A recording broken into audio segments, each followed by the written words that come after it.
نحمده ونصلي على رسوله الكريم أما بعد فأعوذ بالله من الشيطان الرجيم بسم الله الرحمن الرحيم يا أيها الذين آمنوا كتب عليكم الصيام كما كتب على الذين من قبلكم لعلكم تتقون صدق اللہ العظیم۔ دوستو اور بزرگوں، نبی کریم صلی اللہ علیہ وسلم نے بہت سے خطبات آمد رمضان سے قبل دیے، جس میں آپ صلی اللہ علیہ وسلم نے مختلف انداز میں رمضان المبارک کی عظمت کو بیان کیا اور اس کی قدردانی کی بھرپور رغبت دلائی۔ چنانچہ ایک موقع پر آپ صلی اللہ علیہ وسلم نے فرمایا کہ تمہارے پاس رمضان کا مہینہ آ رہا ہے، بس اس کے لیے تیاری کرو اور اپنی نیتوں کو صحیح کرو اور اس کا احترام اور تعظیم کرو،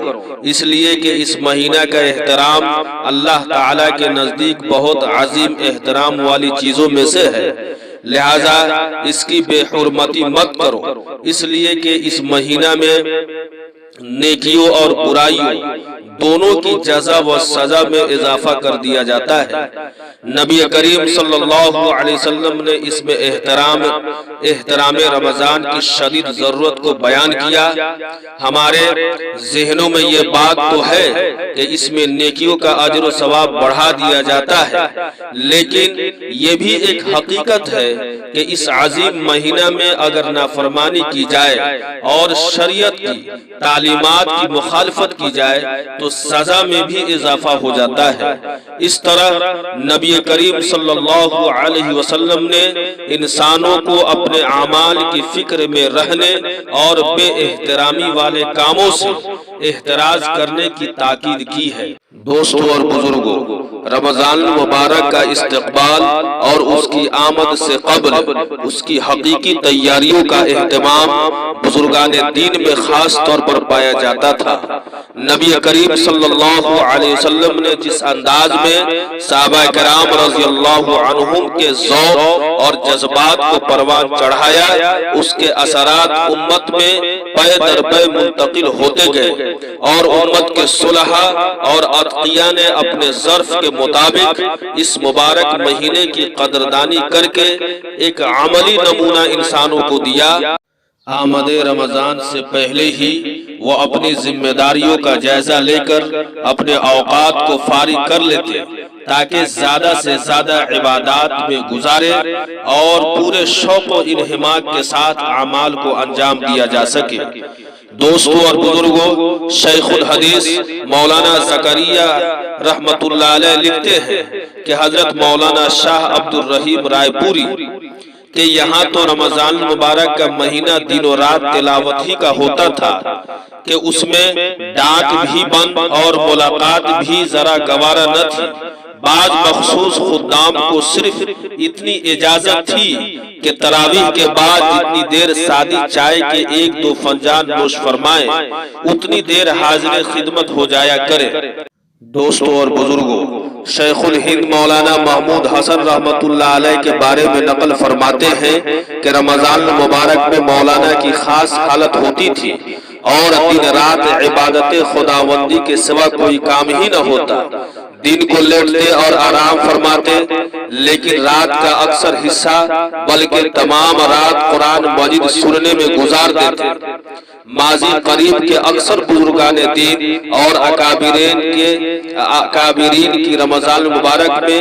یہی کیفیت ہوتی، وہ مکمل خود کو فارغ کر لیتے اور دل و جان سے عبادات و اطاعات میں مشغول ہو جاتے۔ اس طرح ان حضرات نے رمضان المبارک کی قدر کی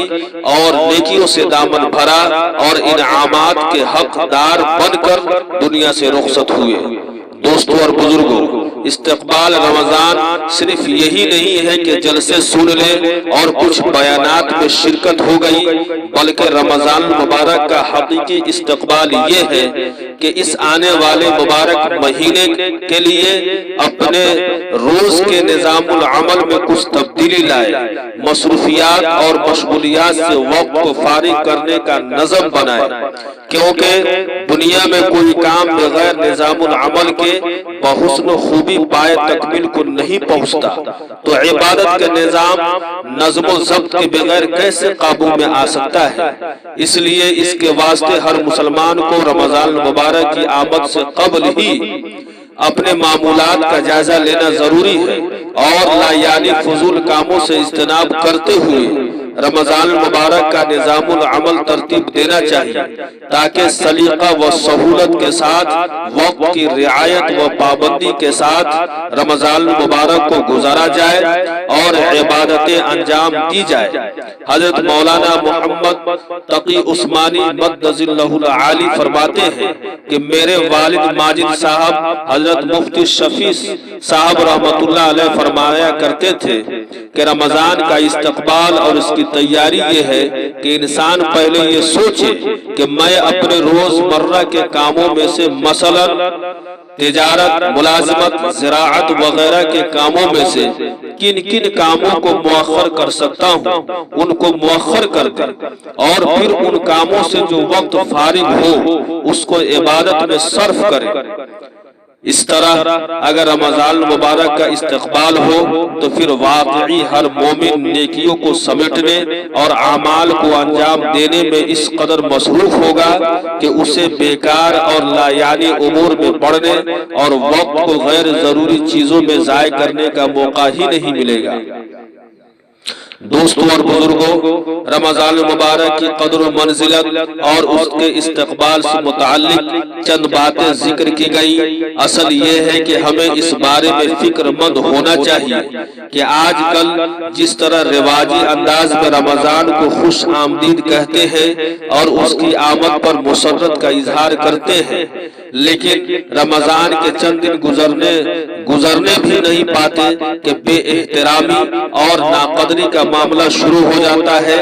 ابتدا میں مسجدیں مصلیوں سے بھری ہوئی نظر آتی ہے، بلکہ بعض اوقات تنگ دامنی کا شکوہ کرتی ہے، مگر جو ہی کچھ دن گزرے نہیں پاتے کہ تعداد میں کمی اور ذوق و شوق میں انحطاط شروع ہو جاتا ہے۔ یہ اس وجہ سے ہے کہ ہم نے رمضان کی حقیقی قدر نہیں جانی اور جس انداز میں عبادات کو انجام دینا تھا اس سے ہم غافل رہے۔ نبی کریم صلی اللہ علیہ وسلم نے ارشاد فرمایا کہ اگر لوگوں کو معلوم ہو جائے کہ رمضان کیا چیز ہے تو میری امت یہ تمنا کرے گی کہ سارا سال رمضان ہی ہو۔ اس لیے رسمی رواجی مزاج کو ختم کرتے ہوئے ایک نئے انداز میں اور مکمل شوق و احترام کے ساتھ رمضان المبارک کا استقبال کرنے کی ضرورت ہے کہ جو رمضان کے ختم ہونے تک کمزور نہ ہونے پائے۔ اس کے لیے مکمل لاہی عمل بنانے کی ضرورت ہے تاکہ جب رمضان آ جائے تو عبادات کا اہتمام کیا جائے، فرائض کے ساتھ نماز تراویح مکمل ادا کی جائے، سنتوں اور نوافل کا انتظام ہو، تلاوت قرآن کریم کا پورے اہتمام سے معمول بنایا جائے، تسبیحات و ذکر کو بھی نظام العمل میں داخل کیا جائے۔ رمضان میں دعائیں قبول ہوتی ہے، پورے خلوص کے ساتھ دعاؤں کا معمول بنایا جائے، جھوٹ، غیبت، چغلخوری وغیرہ سے اجتناب کیا جائے، گناہوں سے اور نافرمانی والے کام انجام دینے سے بچا جائے، استغفار کی کثرت، اوقات کو ضائع ہونے اور لا یعنی کاموں میں لگنے سے بچا جائے، حسب حیثیت صدقے وغیرہ کا اہتمام کیا جائے، نبی کریم صلی اللہ علیہ وسلم کی سنتوں اور آپ کے مبارک طریقوں کو معلوم کر کے ان پر عمل کرنے کی کوشش کی جائے، دینی کتابوں کا مطالعہ اور نیک لوگوں کی صحبت اختیار کیا جائے۔